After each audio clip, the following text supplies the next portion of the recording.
मैं चाहता हूँ आरक्षण को आज ही खत्म कर दो, पर लेकिन उसके सब्स्टिट्यूट में कुछ ना कुछ तो दोगे। मानो जैसे मैं हूँ, मुझे कुछ नहीं, मैं नोएडा का रहने वाला हूँ, मुझे 100 बीघा जमीन दे दो, मैं कह रहा हूँ मेरी 5 पीढ़ी तक के लिए मुझे जरूरत नहीं है आरक्षण की। 100 बीघे जमीन नोएडा में सेक्टर 18 में मुझे दे दो, परी चौक तक मुझे दे दो 100 बीघा जमीन, मुझे रिजर्वेशन की जरूरत नहीं है। हम 2 भाई हैं, दोनों भाइयों को 100 बीघा जमीन बहुत है। तो रिजर्वेशन का जो मतलब है ये नहीं है कि आप जो है उसे फाइनेंस के हिसाब से देखोगे। बाबा साहब ने रिजर्वेशन का जो प्रोविजन दिया था वो था प्रेजेंटेशन, रिप्रेजेंटेशन, प्रतिनिधित्व।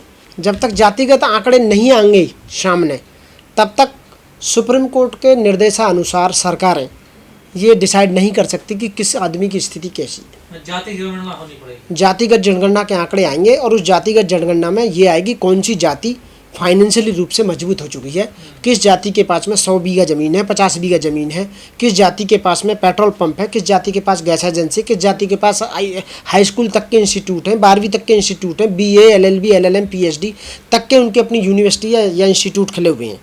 जब तक ये क्लियर नहीं होगा, या किस जाति के पास में कितने नौकरी IPS, IAS, PCS, जज, वकील, प्रोफेसर या टीचर्स या वो किस किस कैटेगरी में है, तब तक ये फाइनेंशियली। सुप्रीम कोर्ट ने फैसला क्यों सुना दिया बिना आंकड़ों के? नहीं तो फैसला नहीं, जो फैसले का मतलब है कि उन्होंने डायरेक्शन दी है।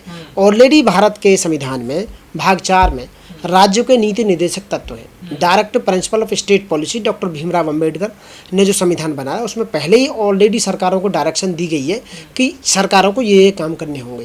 तो आप समर्थन में क्यों ले रहे? नहीं, मैं बिल्कुल भी समर्थन में हूँ, क्योंकि अभी सभी जातियाँ, जितनी भी जातियाँ हैं, अभी तो रिजर्वेशन उन्हें पूरा ही नहीं मिला है। जो रिजर्वेशन 15% रिजर्वेशन था हमारा SC का, यदि नौकरियों में लगाया जाए तो 7 से 8% अब तक रिजर्वेशन पूरा हो पाया है। अभी 7-8% बाकी रह गया है। और मैं उन भाइयों के लिए कहना चाहूँगा जो फूट डाल रहे हैं, जो ये खुद शिकार हो रहे हैं और खुद वो विपक्ष में खड़े हैं अपनी जातियों के बारे में ही। मतलब मैं कहूँगा कि वाल्मीकि समाज है या कोई पासी समाज है या कोई दूसरा समाज है, वो ये कहे नहीं जी जाटव और चमार और ये ऊपर आ गए रिजर्वेशन लेके, इन्होंने हमारा रिजर्वेशन खाली, ऐसा नहीं है। रिजर्वेशन को लेने के लिए कुछ रूल्स बनाए हैं। मानो आपको असिस्टेंट प्रोफेसर बनना है किसी यूनिवर्सिटी में, वहाँ पर रिजर्वेशन का पद है आपका, तो उसके लिए आपको MA करने के बाद PhD करनी होगी, पहले शिक्षित बनना होगा। तो जब PhD कर लोगे और नेट क्वालिफाई कर लोगे, JRF क्वालिफाई कर लोगे, उसके बाद ही असिस्टेंट प्रोफेसर, तो जब भी आप रिजर्वेशन तभी तो लोगे जब उसके लायक आप पढ़ लोगे। जब आप पढ़े लिखे नहीं हो तो आप ये कैसे कह सकते हो कि रिजर्वेशन उसने ले लिया, हमने किसने रोका। मानो मैं जाटव हूँ कौम से, मैं एडवोकेट हूँ, तो भाई एडवोकेट तो कोई भी बन सकता है, आप भी बन सकते हैं। मेरे पिताजी तो नहीं थे एडवोकेट, या मेरे आने वाली जो औलाद है वो भी बन सकती है, तो तुम भी बन सकते हो। तो उसके लिए आपको 12वीं के बाद 5 साल की LLB या BA के बाद 3 साल की LLB करनी होगी, तब आप वकील बन पाएंगे। लेकिन ये भी कहा जा रहा है कि इस तरह से आरक्षण को खत्म करने की एक साजिश है न, तो मैं चाहता हूँ आरक्षण को आज ही खत्म कर दो, पर लेकिन उसके सब्स्टिट्यूट में कुछ ना कुछ तो दोगे। मानो जैसे मैं हूँ, मुझे कुछ नहीं, मैं नोएडा का रहने वाला हूँ, मुझे 100 बीघा जमीन दे दो, मैं कह रहा हूँ मेरी 5 पीढ़ी तक के लिए मुझे जरूरत नहीं है आरक्षण की, बल्कि 10 पीढ़ियों तक के लिए मैं अपना आप जुगाड़ कर दूंगा। 100 बीघे जमीन नोएडा में सेक्टर 18 में मुझे दे दो, परी चौक तक मुझे दे दो 100 बीघा जमीन, मुझे रिजर्वेशन की जरूरत नहीं है। हम 2 भाई हैं, दोनों भाइयों को 100 बीघा जमीन बहुत है। तो रिजर्वेशन का जो मतलब है ये नहीं है कि आप जो है उसे फाइनेंस के हिसाब से देखोगे। नहीं, बाबा साहब ने रिजर्वेशन का जो प्रोविजन दिया था वो था प्रेजेंटेशन, रिप्रेजेंटेशन, प्रतिनिधित्व। जितने भी हमारे इंस्टीट्यूशंस हैं, संवैधानिक इंस्टीट्यूशंस हैं देश की हर जगह, हमारा प्रतिनिधित्व होना चाहिए। हमारा फौज में भी प्रतिनिधित्व होना चाहिए। फौज में भी वायुसेना, थल सेना और जल सेना, उसमें सभी जातियों और सभी धर्मों का प्रतिनिधित्व होना चाहिए। उनके लिए MBBS, MD, PhD, LLB, LLM, BA, BCom, BSc, MTech, कितनी सारी डिग्रियां हैं। हमारी बहन कुमारी मायावती जी की सरकार में 2007 से 2012 तक जब पूर्ण बहुमत की सरकार थी, जो मैंने डिग्री गिनाई है वो फ्री में की जाती थी, 0 बैलेंस पे एडमिशन होता था। अब की जो सरकारें हैं, जो चाह रही हैं खुद, जितनी भी राज्य सरकारें हैं, वो इन लोगों को क्यों फ्री में एडमिशन नहीं दे रहे उन्हें। आप रिजर्वेशन की तो बात कर रहे हैं उनके लिए, आप उन्हें पढ़ा लिखा कर रिजर्वेशन लेने की कैटेगरी में तो लेके आइए। तो इसका मतलब 20 साल तक तो अभी वो पढ़ के ही नहीं आएंगे। इसका मतलब है तो तुम 20 साल तक खत्म ही कर दोगे रिजर्वेशन को। इसका मतलब तो ये वो कहते हैं कि आप सारे जो है अफसर ले लेते हो, उनका नंबर ही नहीं आता है। नंबर आज भी सीट खाली पड़ी हुई है।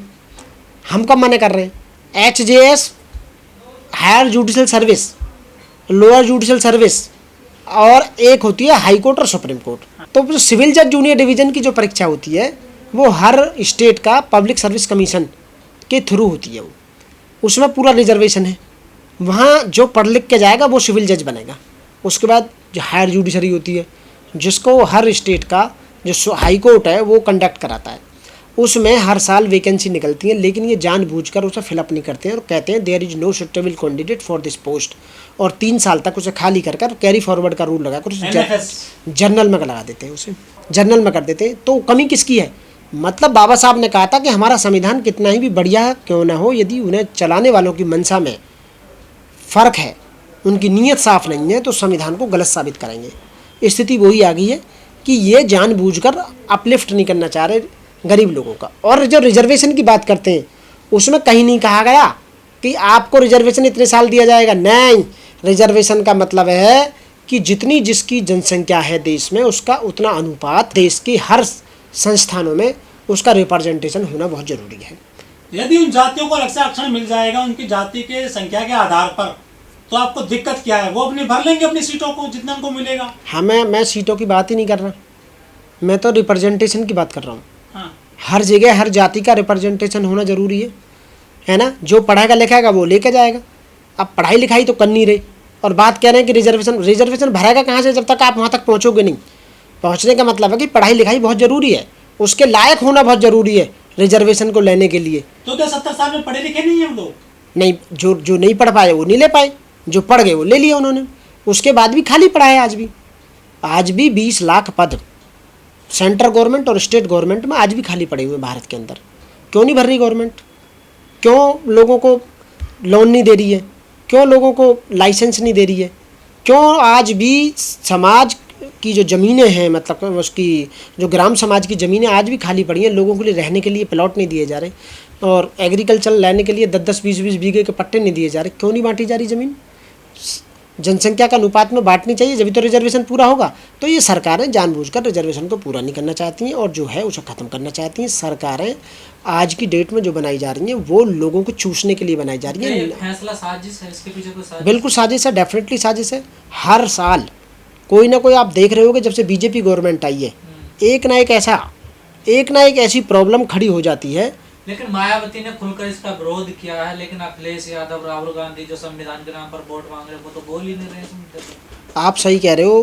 केवल इस समय यदि कोई देश में नेता है तो बहन कुमारी मायावती जी हैं, जो रिजर्वेशन के पक्ष में बात करती हैं। उनका सीधा सीधा नज़रिया है कि सभी लोगों को, सभी धर्मों को लोगों को रिजर्वेशन मिलना चाहिए। जनरल को भी 50% मिल रहा है, ओबीसी को भी 27% मिल रहा है, SC ST को मिल रहा है, अपने अपने उसमें सब कुछ होना चाहिए। ये डिसीजन है, ये बांटने के लिए आया हुआ है, जातियों में फूट डालने के लिए आया हुआ है, हमारी एकता को ख़त्म करने के लिए आया हुआ है। इसलिए हमारे लोग, हमारी जातियाँ सोच नहीं पा रही हैं और उसका शिकार हो रही हैं। लोग कह रहे हैं कि जो क्रीमी लेयर की बात की जा रही है SC ST में, क्या इनके पास क्रीम है? उनको तो अधिकार नहीं मिले, वो तो घोड़ी पर नहीं चढ़ सकते, मूछ नहीं रख सकते, वो जो है अच्छे कपड़े नहीं पहन सकते, पानी नहीं पी सकते सरकारी हैंडपंप से। क्रीमी लेयर यदि लगेगा तो पूरे देश में लगेगा। सुप्रीम कोर्ट, हाई कोर्ट में कोई रिजर्वेशन है क्या? वहाँ जज बनने का जो क्राइटेरिया है वो रिजर्वेशन के थ्रू नहीं है। जर्नलों में भी तो जज और भी बनने चाहिए, 200-300 परिवारों के लोग ही जज बनेंगे, या और लोग नहीं हैं? जर्नलों में भी गरीब लोग हैं, उन्हें क्यों नहीं दे रही है? आप तो क्रीमी लेयर में आने चाहिए और एक बार जो जज बन गया उसका बेटा जज नहीं बनना चाहिए। ये वायलेशन है राइट्स का, वो कोई भी बन सकता है। और दूसरी बात, ये जो डिसीजन है वो गलत है और जानबूझकर मेलाफाइडली इंटेंशन से इसको प्रेस किया गया है और लोगों की एकता को ख़त्म करने के लिए, SCओं की एकता को ख़त्म करने के लिए, और बाकी के जितने भी इश्यूज हैं उन पर ध्यान न जाए, इसलिए उन ध्यान को भटकाने के लिए इस तरह का काम किया गया। बहुजन एक्टिविस्ट कह रहे हैं कि क्रीमी लेयर की बात ये सवर्णों में नहीं करते हैं। राजनाथ का बेटा विधायक बन जाता है, कल्याण सिंह के बेटे विधायक बन जाते हैं, वहाँ क्यों लगाते हैं क्रीमी लेयर? ये देखो, क्रीमी लेयर यदि लगेगा तो सभी में लगेगा। अभी तक जहाँ भी SCओ में अभी नहीं लगेगा। अभी तो आप भी देख रहे होंगे जो गवर्नमेंट है, मोदी गवर्नमेंट, उन्होंने भी मना कर दिया है कि इस तरह का कुछ नहीं होगा, क्योंकि इन्हें पता है कि देश में कहीं पहले की तरह प्रॉब्लम ना आ जाए। तो इसलिए ये सब भटकाने वाली बातें हैं और सरकारों को डायरेक्शन दी गई है। सरकारें उन्हें अडॉप्ट चाहें तो अडॉप्ट कर सकती हैं, ना चाहें तो ना भी कर सकती हैं। लेकिन भारत बंद किया गया था 21 अगस्त को, सरकार ने कोई इस पर ध्यान ही नहीं दिया है। अभी उसका डिसीजन को फॉलो भी नहीं करा गया है। सरकारों को डायरेक्शन दी गई है तो मैं अपने लोगों से चाहूँगा कि आप बहन कुमारी मायावती जी की सरकार बनवाएं उत्तर प्रदेश में, उन्हें मुख्यमंत्री बनवाएं। लागू ही नहीं होगा, बहन जी आपकी सारी योजनाएं पहले की तरह लागू करेंगी। ऐसी नेता सदियों सदियों में पैदा होती हैं, बहन कुमारी मायावती जैसी। बहुजन समाज पार्टी एक ऐसी पार्टी है जो आपके रिजर्वेशन को जिंदा रख सकती है और आपको ऊपर तक ले जाने का काम कर सकती है। और उस यूनिटी को तोड़ने के लिए सुप्रीम कोर्ट के द्वारा कराया जो गया है सरकार के कहने पे कि भाई इस एससी में क्रीमी लेयर लगाया जाए।